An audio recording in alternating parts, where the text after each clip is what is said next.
One more here. This is from Mandy. She said, I'm a millennial hiring other millennials. I'm finding younger millennials have zero clue about their why, their mission, and their vision. I've worked to help them discover their why, and in the meantime, they self-select off the team. How can I help them self-discover their why sooner? Where are you at, Mandy? There she is, right over there. Okay, cool. We love millennials. We got a bunch of them on our team. They're the easiest to interview because there's only two kinds, awesome and sucks. Yeah, they either come in and say, you know, what's your job? I'm a stay-at-home son, or you know, or they. I've never heard that one before. That's brand new. It's for the socks. Stay-at-home son. Or they're so passionate and missional driven that they're the best team member you'll ever have in your life. They will charge the gates of hell with a water pistol. If they believe in and plug into what you're doing and why you're doing it, it's the best generation I've ever hired, because neither one of them are looking for a job. That's right. There's one's looking for an adventure and one's not looking to do anything.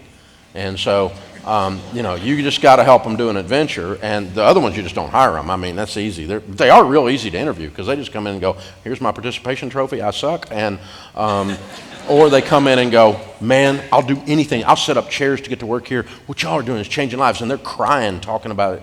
They're so passionate. I love them. They're incredible. So the thing is, just try to, you know, you're not going to keep millennials because of the stage of life that they're in. They're in their 20s. Yeah.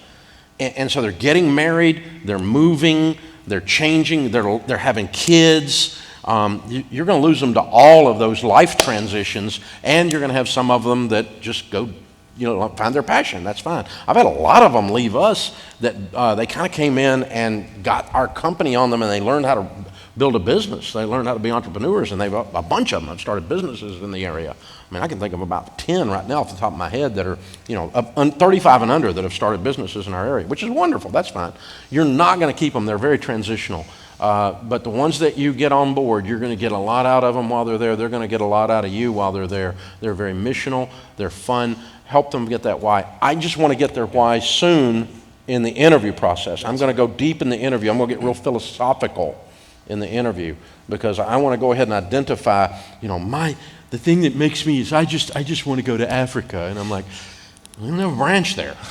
So, you know, and you got a lot of passion, but you're not going to be here long. You're only going to be here long enough to collect enough checks to go to Africa. And so I got you, and no. And so I'm going to get into their why in the process and figure out what it is they want to do and show them how they can live out their calling within our calling. Hey, Mandy, I want to encourage you. I've always been a younger leader for the role that I'm in, and I had this complex about leading people that were older than me early on, and you're allowed to hire people that are older than you too. And that can feel a little awkward, and you may even have someone working for you that could be one of your parents, and you got to just kind of have that conversation and go, look, I need your advice on life, but I'm the leader, and if you want to roll and if you want to follow me, they're going to follow your passion, your energy, your enthusiasm. So potentially broaden the scope of your hiring to beyond just millennials so that you've got some life season in there as well.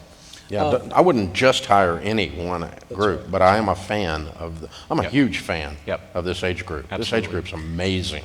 And the reason is because more than any generation, the data is showing us that they care deeply about, are they good at the work that you're offering? They want to be really good at it. That's because they've been rewarded their whole life more than any other generation. For doing nothing.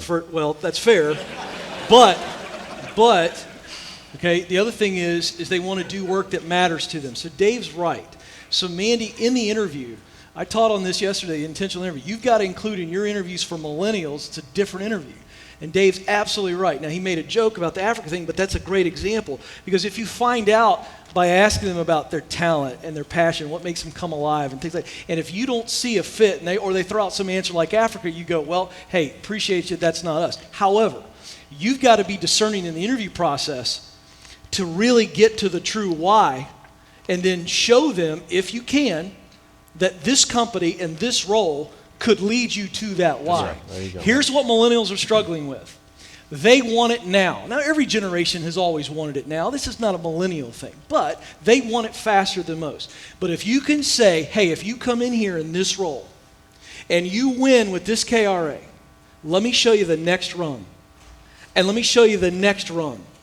And the next rung. If you know your role, accept your role, and maximize your role. If you can be discerning and show them that in this Clarity. organization that you can meet your why and fulfill your why, they'll turn into some of your best leaders. You've got to understand that. And one other point on this that you got to understand, I'm reading this data like crazy, but you got to get this. More than any other generation, millennials are also not looking at a job as something they may do for more than a year.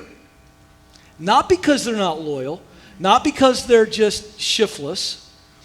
They watched Xers, they watched their grandparents work one job for 35 years and they went, that just doesn't seem fun. So they're looking for a ladder. And you're going to miss it if you don't show them that the ladder could exist at Ramsey Solutions. It could exist here. But if you grow them and you develop them and show them a ladder, you might turn these millennials into absolute rock stars. So you got to figure it out in the interview and then remind them of their why and how it matches up with their current role. Be patient. Be patient. Right. We're getting closer. Can I just say for the non-millennials, we owe it to the younger generation who expects this on-demand lifestyle to remind them that life still honors loyalty. That's right.